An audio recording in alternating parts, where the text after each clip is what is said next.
Boa noite, queridos irmãos. Sejam todos bem-vindos a esta casa de oração. Vamos à nossa prece inicial, fechando levemente nossos olhos, agradecendo ao nosso amado Mestre Jesus e ao nosso Pai de amor e luz pela oportunidade de estarmos aqui nesta casa de oração para mais um dia estudarmos e escutarmos as Tuas palavras, juntamente com nossos mentores espirituais e os nossos anjos de luz, que possam eles nos auxiliar na nossa jornada até o nosso dia derradeiro. Amado Pai, obrigado por tudo, obrigado por nos iluminar e com certeza, cada vez mais aumentando em Ti a nossa fé. Muito obrigado, Senhor, que assim seja. Boa palestra.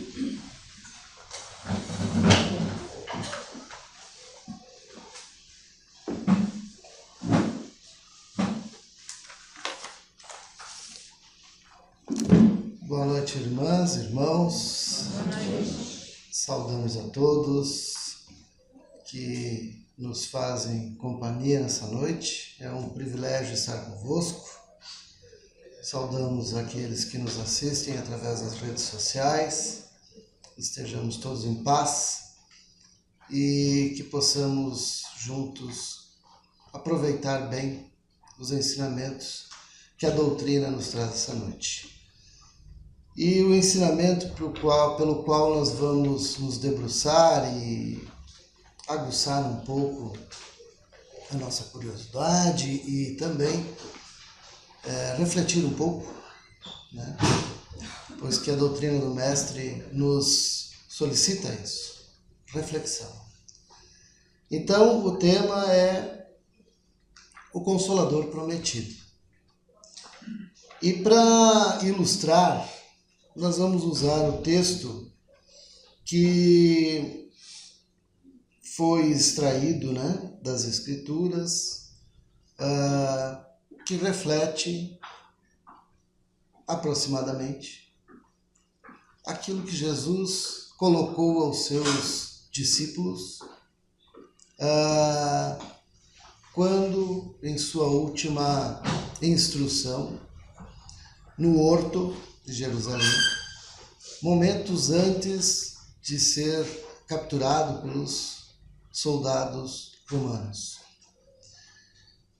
Então ele faz parte lá de João, capítulo 14, versículos 1 ao 31. Então ele fala assim: não se turbe o vosso coração, credes em Deus, crede também em mim. Na casa de meu pai há muitas moradas. Se não fosse assim, eu vou-lo teria dito. Vou preparar-vos lugar. E quando eu for e vos preparar lugar, virei outra vez e vos levarei para mim mesmo, para que onde eu estiver, estejais vós também. Mesmo vós sabeis para onde eu vou e conheceis o caminho. Disse-lhe Tomé: Senhor, nós não sabemos para onde vais. E como podemos saber o caminho? Disse-lhe Jesus: eu sou o caminho, a verdade e a vida. Ninguém vem ao Pai senão por mim. Se vós conhecesseis a mim, também conheceríeis a meu Pai. E já desde agora o conheceis e o tendes visto. Disse-lhe Filipe: Senhor, mostra-nos o Pai, o que nos basta. Disse-lhe Jesus: estou há tanto tempo convosco e não me tendes conhecido, Filipe? Quem vê a mim, vê o Pai. E como dizes tu: mostra-nos o Pai? Não crês tu que estou no Pai e que o Pai está em mim? As palavras que eu vos digo, não as digo de mim mesmo, mas o Pai que está em mim é quem faz as obras. Crede-me que estou no Pai, e o Pai em mim. Crede-me, ao menos por causa das mesmas obras. Em verdade vos digo, aquele que crê em mim também fará as obras que eu faço, e as fará maiores do que estas, porque eu vou para o Pai. E tudo quanto pedirdes em meu nome, eu o farei, para que o Pai seja glorificado no Filho. Se pedirdes alguma coisa em meu nome, eu o farei. Se me amais, guardai meus mandamentos. E eu rogarei ao Pai, e ele vos dará outro Consolador, para que fique convosco para sempre. O Espírito de verdade, que o mundo não pode receber, porque não o vê, nem o conhece. Mas vós o conheceis, porque habita convosco e estará em vós. Não vos deixarei órfãos, voltarei para vós. Ainda um pouco, e o mundo não me verá mais, mas vós me vereis, porque eu vivo e vós vivereis. Naquele dia conhecereis que estou em meu Pai, e vós em mim, e eu em vós. Aquele que tem os meus mandamentos e os guarda, esse é o que me ama. E aquele que me ama será amado de meu Pai, e eu o amarei, e me manifestarei a ele. Disse-lhe Judas, não o Iscariotes: Senhor, de onde vem que te has de manifestar a nós e não ao mundo? Jesus respondeu e disse-lhe: Se alguém me ama, guardará a minha palavra, e meu Pai o amará, e viremos para ele, e faremos nele morada. Quem não me ama não guarda as minhas palavras. Ora, a palavra que ouvistes não é minha, mas do Pai que me enviou. Tenho-vos dito isto, estando convosco. Mas aquele Consolador, o Espírito Santo, que o Pai enviará em meu nome, esse vos ensinará todas as coisas, e vos fará lembrar de tudo quanto vos tenho dito. Deixo-vos a paz. A minha paz vos dou. Não vou-la dou como o mundo a dá. Não se turbe o vosso coração, nem se atemorize. Ouvistes que eu vos disse, vou e venho para vós. Se me amasseis, certamente exultaríeis, porque eu disse, vou para o Pai, porque o meu Pai é maior do que eu. Eu vou-lo disse agora, antes que aconteça, para que quando acontecer, vós acrediteis.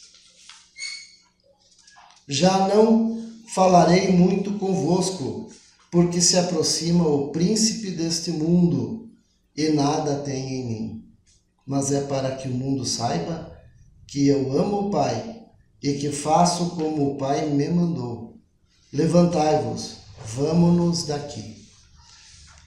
E aí ele segue com os apóstolos e logo em seguida chegam os soldados e se decorre que ele acaba sendo preso. Então é um diálogo não, é uma instrução tanto enigmática. Primeiro porque a língua hebraico, aramaico, ele, na tradução, provavelmente, algumas palavras acabam ficando estranhas para o nosso vocabulário, né? Mas a essência nos mostra o quê? Nos mostra um Cristo passando suas últimas instruções para seus discípulos e deixando bem claro a eles que ele não estava nos abandonando. Então, que ensinamentos podemos tirar, assim, de pronto, né, desse texto? Primeiro, a fé nos ensinamentos do Cristo. Quando ele fala, se me amais, guardai os meus mandamentos. Então o que ele pede? Se me ama, conserva, nutre os meus mandamentos, segue-os. O que ele nos fala também na questão da pluralidade dos mundos e das dimensões? Quando ele diz, há muitas moradas na casa de meu pai. Se não fosse assim, eu vou teria dito, vou preparar-vos lugar. Então ele está dizendo o quê?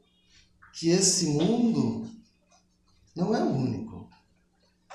Que há muitas moradas. E hoje nós começamos a tatear que não existem só muitos planetas, muitos sistemas solares, galáxias, mas existem também muitas dimensões que os nossos olhos carnais não conseguem, abarcar, não conseguem visualizar. Nos fala Cristo da importância de que Ele habite em nós.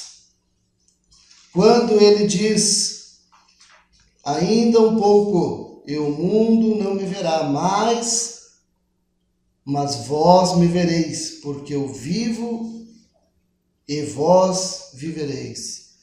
Então Ele deixa claro que Ele estava se ausentando fisicamente do planeta, mas espiritualmente ele continuaria conosco e está ainda hoje. Também nos fala da importância de existirmos segundo as leis cristãs. Quando ele nos diz, aquele que tem os meus mandamentos e os guarda, esse é o que me ama. E aquele que me ama será amado de meu Pai, e eu o amarei, e me manifestarei nele. Também nos fala da imortalidade através da vida espiritual. Quando diz, se alguém me ama, guardará a minha palavra, e meu Pai o amará, e viremos para ele, e faremos nele morada. De que forma? Através dos preceitos, através dos conceitos, através da filosofia de vida que o Cristo veio nos passar, do código de ética. Também nos diz que a mediunidade, nos fala da importância da mediunidade como canal permanente de comunicação. Sem a mediunidade, e quando falamos em mediunidade, é importante que nós não tenhamos essa visão de mediunidade ostensiva, como um médium trabalhando em uma mesa, ou fazendo uma palestra, ou fazendo qualquer atividade na casa, mas a mediunidade é o que nos propicia o contato com a espiritualidade, com o mundo maior, com o conselho dos nossos queridos mentores espirituais, e através da mediunidade, esse canal de comunicação que todos nós temos. Então, quando ele nos diz que eu rogarei ao Pai e ele vos dará outro consolador, porque ele já era o primeiro consolador, para que fique convosco para sempre, o Espírito de verdade que o mundo não pode receber. Naquele momento não podia receber, porque não o vê nem o conhece, mas vós o conheceis, porque habita convosco e estará em vós. Então ele nos traz essa questão, da mediunidade como um canal permanente de comunicação. Então, quando falamos em consolador, quando vamos consolar alguém, o que a gente procura passar naquele momento? Seja qual for o drama que esteja se desenrolando com aquele ser, com aquele irmão, com aquela irmã, quando vamos consolar, o que nós fazemos? Nós abraçamos, aconchegamos, nós procuramos trazer a ela a sensação que ela precisa ter de que estamos ali, estamos solícitos, né? De que somos solidários em sua dor, mas que estamos ali para lhe dar suporte. Também procuramos mostrar o lado positivo, porque sempre há um. Foi isso que o Mestre nos trouxe. Ele trouxe para aquela civilização, daquele momento, e para todas as outras que viriam, ele trouxe o olhar compassivo a mostrar que todas as coisas são passageiras. Que nossas dores, que nossas dúvidas, que elas passarão, que elas amanarão, que elas acalmarão, que as lágrimas serão secadas e que as redenções virão. Porque através da dor, e ele deu exemplo físico, não só moral disso, quando levou o madeiro até o fim. Ele deu prova, testemunho de que é necessário que nós carreguemos, sim, as nossas dores, as nossas dificuldades até o fim. Que podemos aceitar a ajuda, assim. Quando ele, no meio do caminho, aceitou que alguém lhe secasse a fronte, que alguém levasse o madeiro por uma parte do caminho, mas logo ele retomou a sua jornada, pegou a sua cruz e prosseguiu. Então, o que ele nos ensina? Nos dá esse testemunho de que nós precisamos, sim, aceitar ajuda, nós precisamos de ajuda, que nós teremos, sim, quem venha nos auxiliar, mas que é preciso que nós tenhamos a coragem, a altivez, que nós busquemos a força, que nós tenhamos a fé de prosseguirmos, sem nos deixarmos abater. Então, o advento do Espiritismo, que é o segundo Consolador, ele nos traz uma perspectiva positivista da vida. Porque é assim que nós devemos encarar a vida, de uma ótica positivista. Porque ele nos traz o conhecimento de que nós estamos passando por mais uma fase.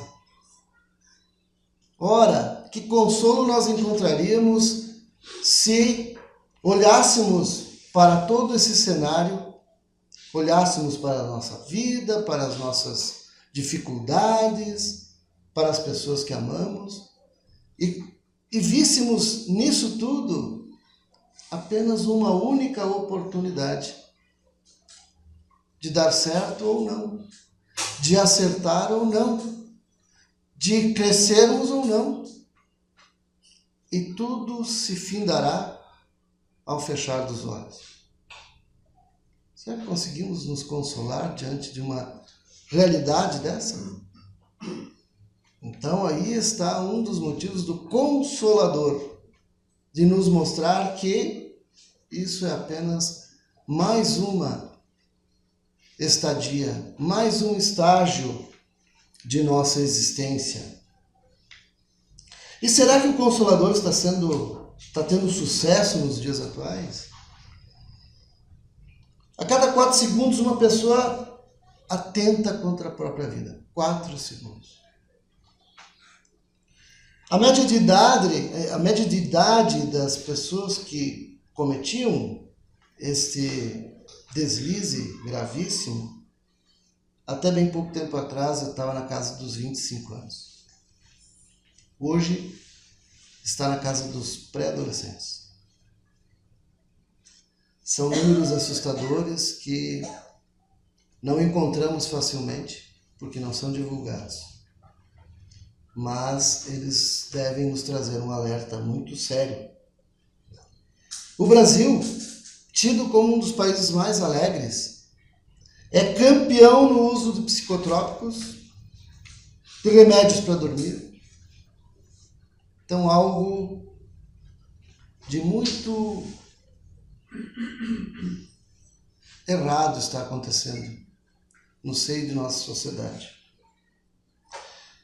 A taxa de suicídio tem aumentado na terceira idade. E as pessoas estão buscando cada vez mais fugir do mundo real. Através das telas de celular, de computador. Isso está trazendo danos seríssimos para o desenvolvimento de jovens, crianças, adolescentes e de adultos. Pessoas viciadas em redes sociais, viciadas em dopamina rápida e de curta duração. E isso tem feito com que os nossos cérebros estejam constantemente buscando recompensa. E isso está nos levando a comportamentos parecidos com os de ratos de laboratório.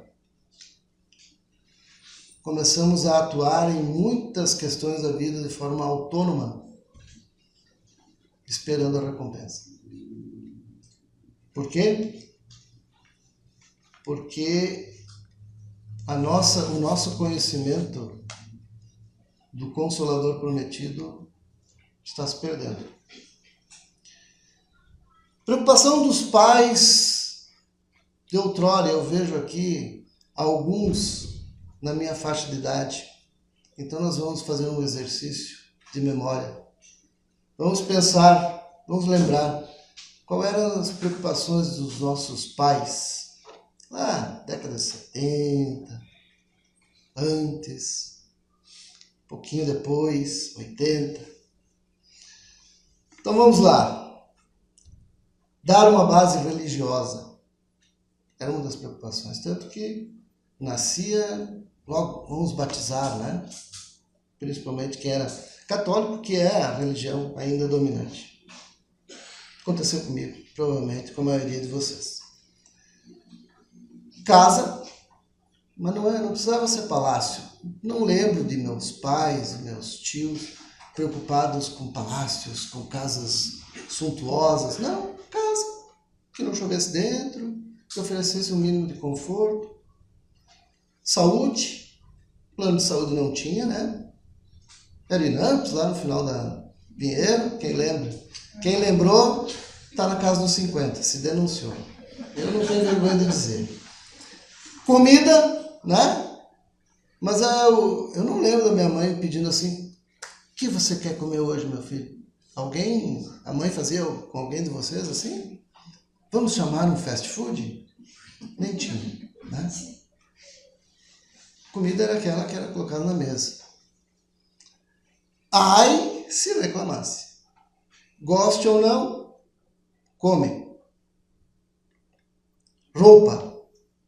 Mãe de vocês pedia que roupa vocês queriam, se vocês gostaram da roupa, não. Ela sabia o número, às vezes nem tanto assim. Às vezes sobrava um pouco, faltava um pouco. Trazia, né? Me lembro que uma vez ela comprou uma conga branca para mim. Quem conhece conga? Agora vocês vão querer se denunciar, né? Trouxe uma conga branca e disse assim, ó. Eu odiei, né? Imagina. Pisava numa moeda, ela nova. Pisava numa moeda, sabia se era cara ou coroa, né? Imagina que eu vou no colégio com uma conga branca. Ela disse, não tem problema. Pegou um sapato, Westop. Alguém conhece sapato Westop, hein? Quem que é corajoso se denunciar de novo, hein? Que era da minha irmã. Tá aqui teu tênis, então. Porque ele era maciozinho. Mas aí eu passei pela vergonha de fazer educação física de calção e sapato Westop. Que lindo que ficou, né? As canetinhas dessa pequenininha. Continua fina até hoje. Não tinha nada disso. Por isso que vocês veem aqui, eu sou uma pessoa totalmente revoltada, né? Nada disso. Estamos aqui enfrentando as dificuldades, mas hoje Que comida você quer comer, meu filho? Você gostou dessa roupa? É essa marca que você queria? Que tênis você quer? E o que está acontecendo com nossos jovens? Suicídio. Olha, nenhuma conga fez com que eu pensasse em suicídio. E olha que a conga era um motivo bom, hein? Quem usou conga sabe o que eu estou falando. Quixote era meu sonho de consumo. Nunca tive. Até porque era ruim de bola, não precisava de quixote. Então, meus irmãos, estudo era outra preocupação. Mas estudar. Estudei em colégio estadual, que hoje muito colégio particular não chega nem perto. Caráter. A preocupação dos nossos pais era nós termos caráter. Formação de caráter. Ter um trabalho. Não me lembro do meu pai falando, meu sonho era ser tal coisa. Não, as pessoas queriam um trabalho que gerasse uma renda para uma vida digna. E era isso. Não tinha esse negócio, paridade, como eu sonho em ser um profissional bem-sucedido. Não vi ninguém na época com depressão ou coisa que valha porque não conseguiu o emprego dos seus sonhos. Era um trabalho que suprisse as necessidades, né? E que nós, no futuro, pudéssemos formar uma família e começasse todo o ciclo de novo, né? Dar uma base religiosa aos nossos filhos, casa, saúde, comida, trabalho, né? Então vamos lá. Religiosidade, necessidade espiritual. Nós precisamos suprir essa necessidade. Se ela não estiver suprida e equilibrada, nós vamos ter problemas. Necessidade básica, casa, saúde, comida. Necessidade intelectual, estudo. Todos nós precisamos. Espíritas, amai-vos, eis o primeiro mandamento. Capítulo 6 do Consolador Prometido. Instruí-vos, eis o segundo. Nos assevera o Espírito de verdade. Ter um trabalho, necessidade material, precisamos suprir. E formar uma família, necessidade social. Se olharmos a pirâmide de Maslow, procurem depois em casa. Pirâmide de Maslow, lá na base, necessidades fisiológicas. Segurança, está lá no meio da pirâmide. Lá no topo, bem pequenininho, né? Realização pessoal. Está lá no topo. Mas a base é aquilo que todos nós precisamos. Né? Então, as necessidades fisiológicas na base, segurança, nós precisamos sentir seguros. Ninguém vive tranquilo com insegurança. As necessidades sociais, de interação. Todo mundo aqui sabe o nome do seu vizinho do lado, da frente? Levanta a mão quem sabe o nome do vizinho do lado e da frente. Eu sei. Mas não faz muito tempo. Até porque o do lado é meu cunhado. Então, se não soubesse o nome, eu lascar. Eu lembro do meu pai chegando do trabalho, pegando a cuia de chimarrão e indo tomar chimarrão com os vizinhos. Vocês veem isso hoje? A gente nem enxerga o vizinho. Necessidade social, interação. Nem dentro de casa a gente convive mais porque esse aparelhinho está nos tirando o convívio. E queremos que as coisas deem certo. Cristo, o grande Consolador, só nos pediu para prestar atenção em seus mandamentos. Então, meus irmãos, nós precisamos tirar o olho do nosso próprio umbigo. Quanto menos nós nos concentrarmos em nossas necessidades, mais nós cresceremos, mais felizes seremos. Eu costumo dizer, pessoal, você quer ver quanto tua vida é boa? Estude, se prepare e venha fazer atendimento fraterno. você vai descobrir quanto a tua vida é boa. Porque a gente conversa com as pessoas e a gente descobre que os nossos dramas não são nada. O que a gente quer hoje? Todo mundo quer, né? O emprego dos sonhos. Que pague bem, que eu acorde disposto, que eu vá para lá motivado. Conheço ninguém assim. Sempre tem um perrengue. Nada é perfeito. Uma casa maravilhosa, um grande gramado, um golden, né? Às vezes não é um golden, é um vira-lata, gramado meio parecido com o meu lá, esburacado, meio falhado, mas é uma casa. Não, mas não é a casa dos meus sonhos. Casar com a pessoa, né?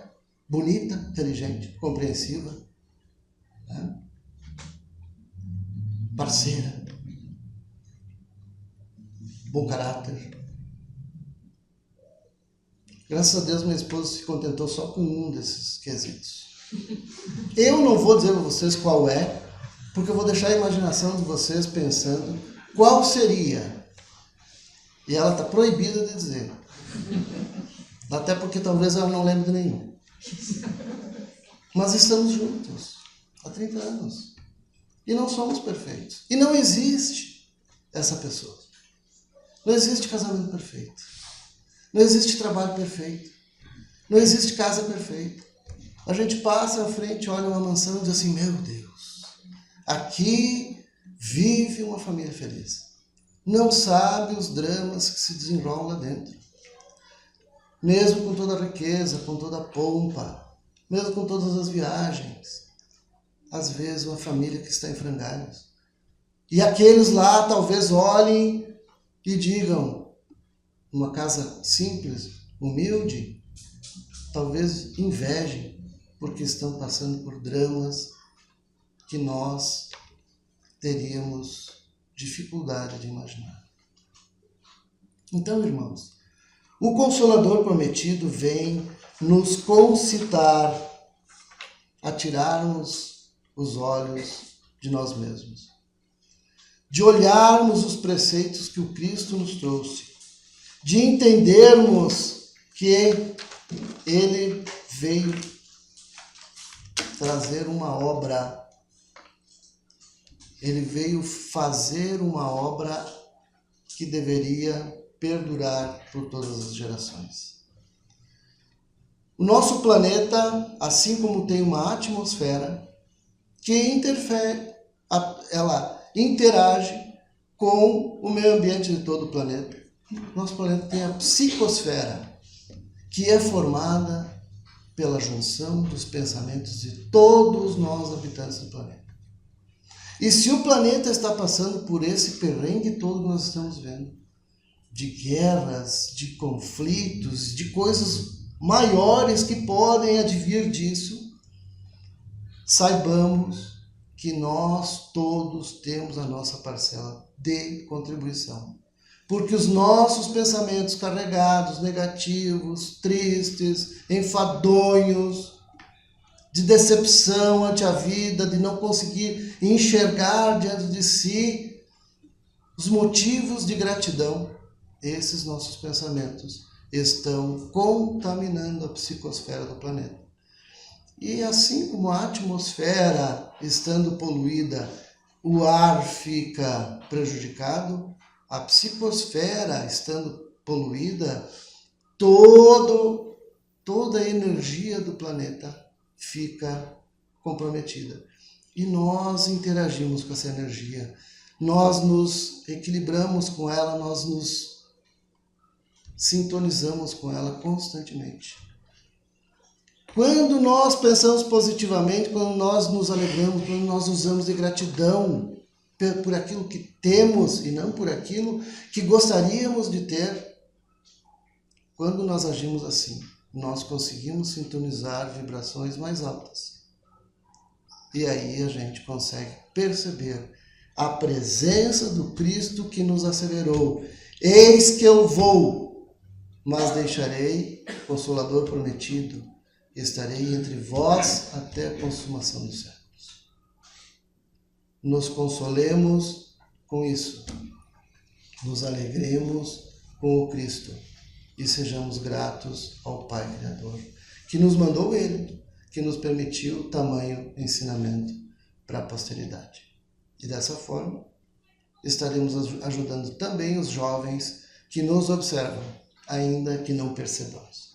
Irmãos, agradecemos a atenção, a companhia e rogamos a Deus que possamos pensar com bastante empenho em tudo isso e busquemos entender o que o Cristo queria nos ensinar e que até agora teimamos em não aprender.